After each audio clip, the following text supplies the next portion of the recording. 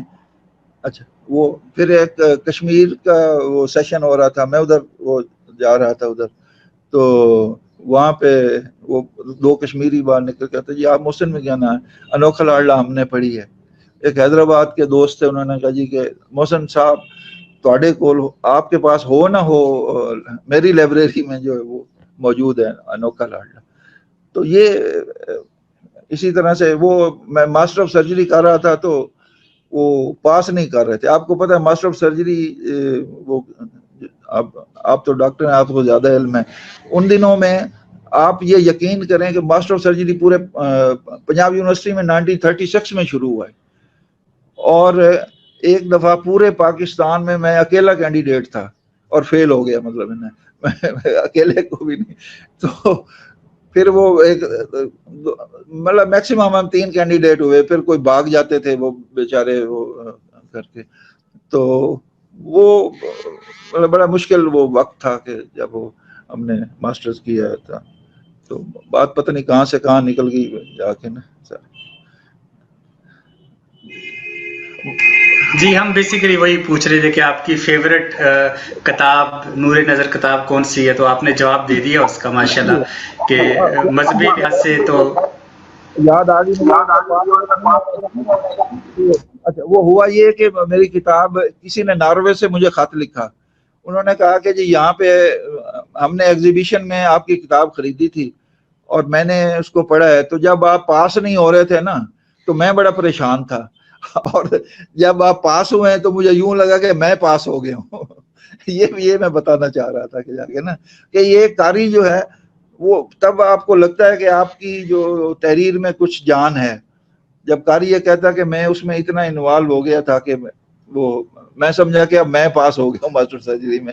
یہ ناروے سے خط آیا مجھے نا، تو اسی طرح سے یہ واقعات ہوتے ہیں جس کی وجہ سے پھر آپ کا دل کرتا ہے اور لکھتے رہیں جا کے.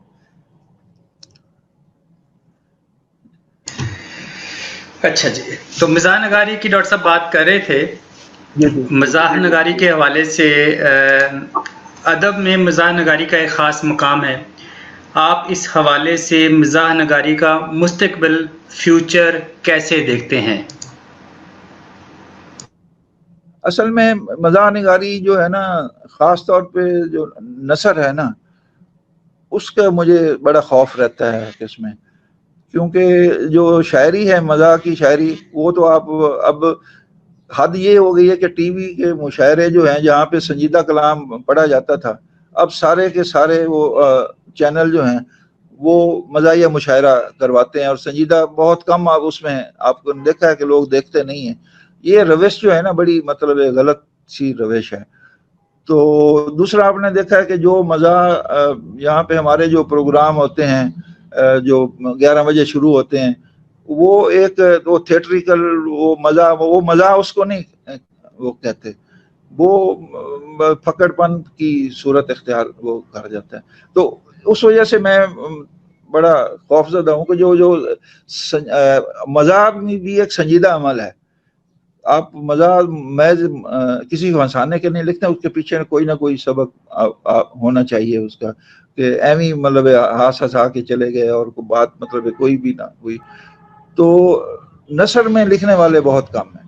پھر نثر میں بھی ایک آگے یہ بات ہے کہ مثلا میں ڈاکٹر ہوں، میں سرجن ہوں، میں پریکٹس کرتا ہوں، میں کوئی ایسی بات نہیں لکھ سکتا کہ کل کلاں کوئی فیملی اس وجہ سے میرے پاس نہ ہے کہ اس نے تو فلاں مطلب فکرے میں بیہودہ کوئی بات کی تھی، اور اس طرح یہ تو اندر سے بندہ ٹھیک نہیں ہے جا کے نا. ہمیں اسلام بھی اس کی اجازت نہیں دیتا، ہمیں اخلاق بھی اس کی اجازت نہیں دیتا.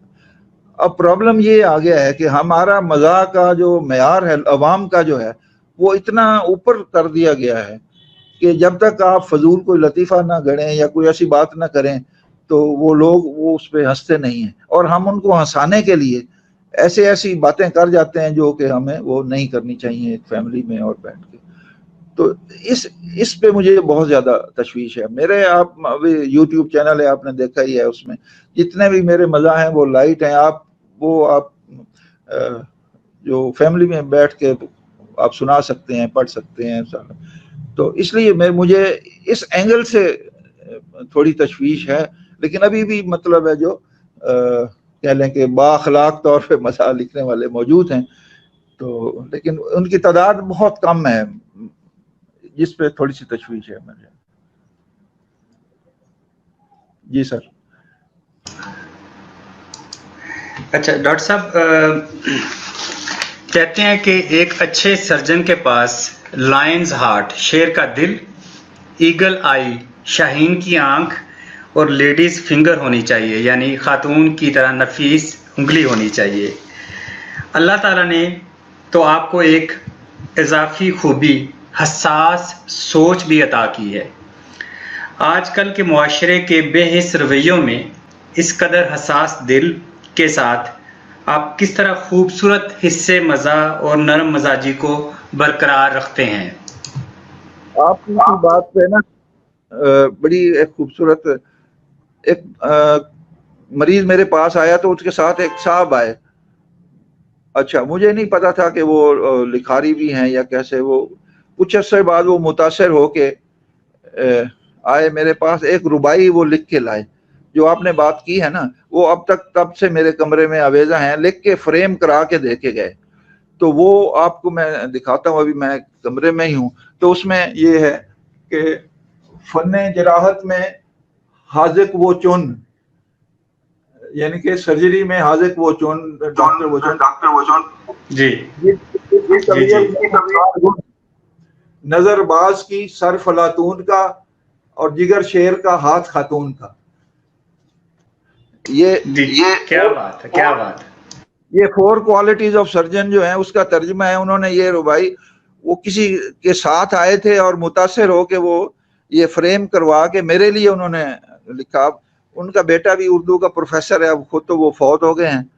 تو انہوں نے میری مطلب الف میم کتاب تھی وہ بھی ساری کی ساری اس نے چیپٹر بائی چیپٹر تبصرہ لکھا. تو اچھا بات یہ، اور لوگ اکثر یہ کہتے ہیں کہ جی آپ تو سرجن تو بڑا سخت دل ہوتا ہے اور آپ یہ لطیف یا پھر آپ مزاح لکھتے ہیں، یہ تو کوئی میچ نہیں کرتا. اچھا میں یہ کہتا ہوں کہ جو سرجن ہوتا ہے اس میں حس سے لطیف بہت زیادہ ہوتی ہے، اس سینس میں کہ وہ چاہتا ہے کہ میرا مریض، اب آپ تو ایستھیٹک کو زیادہ سمجھتے ہیں، آپ کا فیلڈ ہے، کہ سرجن یہ اگر یہ نہیں چاہتا کہ اس کا مریض خوبصورت نظر آئے تو وہ سرجن نہیں. ہم جب مطلب اس کے فیس پہ ٹانکے لگاتے ہیں اور پھر کچھ مہینے ڈیڑھ بعد وہ آتا ہے تو کہ جی ڈاکٹر صاحب تو پتہ ہی نہیں لگ رہا ہے کوئی ایکسیڈنٹ ہوا بھی تھا یا نہیں، تو وہ جو سیٹسفیکشن ہوتی ہے نا. تو اور یہ جو ہے یہ اگر آپ کے اندر حصے لطیف ہے تبھی آپ ایک اچھے سرجن بن سکتے ہیں. اور اگر آپ کے پاس اچھی آپ حساس دل ہے، ایک اچھے سرجن بھی تبھی بن سکتے ہیں اور اچھے رائٹر بھی تبھی بن سکتے ہیں. تو یہ مشترکہ چیز ہے. پھر سرجن کو ڈاکٹر وزیر آغا نے بھی لکھا تھا کہ سرجن جو ہے وہ ڈاکٹر محسن ایسے لکھتا ہے جیسے زمانہ اس کے ٹیبل پہ پڑا ہو. اور مطلب یہ ان کی بڑی بات تھی. کیا بات. تو وہ بات یہ ہے کہ سرجن تو ایسا ہونا چاہیے کہ پھر ہمارے پاس دونوں ہتھیار ہیں. نشتر سے ہم جو بیماریاں اس کو کلا کما کرتے ہیں، اکھاڑ پھینکتے ہیں، اور قلم سے ہم نشاندہی کرتے ہیں اور کوشش کرتے ہیں ہم اس کا علاج بھی بتائیں، وہ جو لکھتے ہیں ہم. تو یہ بڑی مماثلت ہے. لوگ وہ ویسے ہی کہتے ہیں. اب دیکھو جی میرے ساتھ جو سرجن تھا، جیسے میں مثال دی، وہ خون دیکھ کے تھے، وہ بلیڈنگ دیکھ کے چھوڑ کے بھاگ. اچھا سرجن تو وہ نہیں بن سکتا نا. تو وہ ظاہر ہے ایک حساس دل کا مطلب یہ نہیں ہے کہ آپ مریض کو بھی آدھا چھوڑ کے بھاگ جائیں، تو وہ you can't be good surgeon جا کے. تو یہ ہے بنیادی بات، یہ ہے کہ بنیادی بات یہ ہے. جی سر. زبردست. یہ عظمیٰ سلیم صاحبہ جو ہے نا، یہ بہت ہی مطلب ان کا میسج آ رہا ہے. تو یہ خود بہت اچھی رائٹر ہیں، بچوں پہ بھی انہوں نے بہت کچھ لکھا ہے. وہ گلگت ادھر ان کا ڈیرا ہے، اور ان کے ہسبینڈ وہ بھی ڈاکٹر ہیں، ڈاکٹر سلیم صاحب. تو بڑی محبتیں ہیں لوگوں کی، مطلب دور دور تک مطلب وہ ہمیں دیکھتے ہیں. جی جی، ڈاکٹر عظمیٰ صاحب کو ہم ویلکم کرتے ہیں کہ انہوں نے ہمیں شو کو جوائن کیا، اور ماشاءاللہ ان کی بڑی خدمات ہیں ادب میں، اور یہ اسکردو میں کالج کو لیڈ بھی کر رہی ہیں، اور پھر ادبی لحاظ سے ان کا بڑا نام ہے.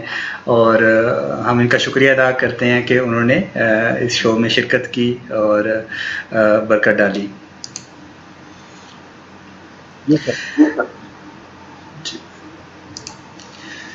اچھا ڈاکٹر صاحب، ہمارے پاس کچھ کومنٹس آئے ہیں، کوشچن آئے ہیں. ایک افشاں کہہ رہی ہیں کہ ڈاکٹر صاحب I have a question, do you have any plan to write a book for medical students just like there was a book short cases by doctor K Das, ماشاء اللہ you have very good knowledge and surgical skills. جی sir, جیسے میں نے مطلب 3 زبانوں میں مطلب شاعری بھی کی ہے, انگریزی میں بھی کہتے لاتڑائی ہے مطلب نا, اس میں بھی نظمیں میں نے لکھی ہیں, وہ میرے اس پہ تو اردو. اب میرا یہ تھا کہ یہ بہت بھابھی نے بڑا اچھا سوال کیا ہے, تو بات یہ ہے کہ میری اپنی یہ خواہش تھی, اور میں ایک کتاب جو ہے لکھ رہا ہوں, وہ اس کا عنوان ہے, ٹائٹل ہے وہ making of a chief surgeon. میں as a chief surgeon retire ہوا ہوں, وہ کافی حد تک وہ مطلب مکمل ہے. اس کی وجہ لکھنے کی خاص طور پہ یہ تھی کہ ہم نے جو مشکلات ہمارے سامنے, سرجری نے اتنی مطلب ٹرانسفارمیشن ہوئی, میٹامارفسز ہوئی ہے کہ شاید کسی کوئی اور اس کا اتنا گواہ نہ ہو. جیسے ہم نے مطلب وہ ٹیلی فون, عام ٹیلی فون سے لے کر ڈائل والے سے لے کر اب تک جو دیکھی ہیں, تو ہم جو جن چیزوں کے گواہ ہیں, آئندہ نسل اس کی وہ گواہ نہیں ہے. تو اس لیے میں وہ کتاب جو لکھنے کا یہ مقصد تھا کہ جو نئے لوگ ہیں وہ دیکھیں کہ ہم کس طرح سے ہم نے کام کیا. آپ وڈ یو بلیو کہ 1981 میں نے جب ہاؤس جاب کیا ہے, پاکستان میں الٹرا ساؤنڈ اس وقت نہیں ہوا کرتا تھا. الٹرا ساؤنڈ اب لوگ امیجن ہی نہیں کر سکتے کہ اس وقت الٹرا ساؤنڈ نہیں ہوتا تھا. ہماری میڈم پروفیسر الطاف بشیر مذاق سے وہ ایک واقعہ بتاتی تھی کہ MRCOG جب کر رہی تھی تو انہوں نے ایک کینڈیڈیٹ کو کہا کہ اس کو دیکھو کیا ہے. اس نے ٹٹول کے دیکھا, اس نے کہا جی اس کو اوویرین سسٹ ہے. تو وہ ایگزامینر چپ رہا, اس نے ایک نرس کو بلایا, اس نے کہا کہ اس میں کیتھیٹر ڈالو. کیتھیٹر ڈالا تو وہ ساری ڈرین ہو گئی. اس نے کہا your ovarian cyst is being drained by catheter. یعنی کہ وہ الٹرا ساؤنڈ کی اتنی اہمیت ہے کہ اس وقت اتنا مطلب فرق ہوا کرتا تھا اس میں. تو میں اس پہ ساری ڈیولپمنٹ جو ہے, اب میں آپ 90 میں کچھ عرصہ چند دن کے لیے ٹوبا گیا, اور پھر چنیوٹ مطلب کچھ عرصہ رہا. اور اب لوگ بلیو نہیں کریں گے, اس وقت انسٹسٹ ہی کوئی نہیں تھا دونوں طرف. اب میں اگر چاہتا تو میں اگر مطلب میرے لیے ایک بڑا ایک آسان مطلب بھاگنے کا ذریعہ تھا کہ میں کیوں سرجری کروں کہ انسٹسٹ ہی نہیں ہے. لیکن ہم نے وہ ٹائم دیکھا تھا کہ جب فیصل آباد جیسے شہر میں 1 یا 2 انسٹسٹ ہوتے تھے, اور جو آپ یقین کریں کہ ایک جو جنہوں نے یہ کیا ہوتا BDS کیا ہوتا تھا, ان کو الاؤ ہوتا تھا کہ وہ بھی انستھیزیا دے سکتے تھے. تو یہ مطلب نئے لوگوں کے لیے ایک نالج کی بات ہے کہ اس میں جا کے, تو اس دور میں پھر ہم وہاں پہ اسپائنل وغیرہ خود ہمارے لگایا تھا. ایون ہمارے پروفیسر ولی صاحب, ان کے ساتھ میں جو پرائیویٹ کیس ہوتا تھا ججا محسن اسپائنل لا تھا.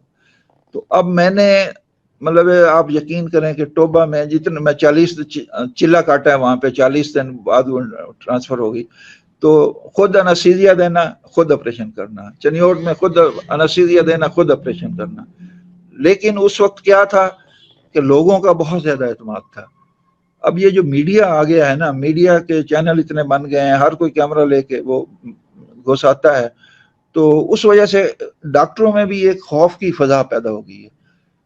جب میں جنگ آیا 1990 میں جنگ آیا, آپ یقین کریں کہ ہمیں یہ 5 to 10% ہوتا نا بھئی یہ مریض بچ جائے گا, تو ہم اس کی سرجری کر دیتے تھے.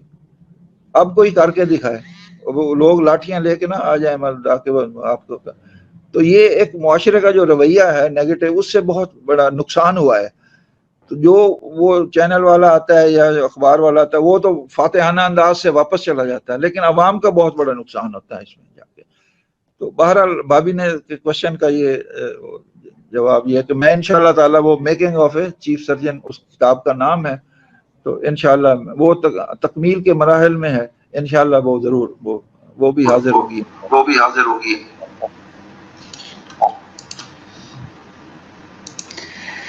اچھا سر, یہ محمود کیسرانی صاحب کا کوشچن علیحدہ سے آیا ہے. وہ کہتے ہیں کہ I have a question, what if the pilonidal sinus left untreated for a long time. What will be the pros and cons of open method and flap method for treatment? Also, please, I request Dr. Mohsen to give his expert opinion that will be the best treatment method among both of it.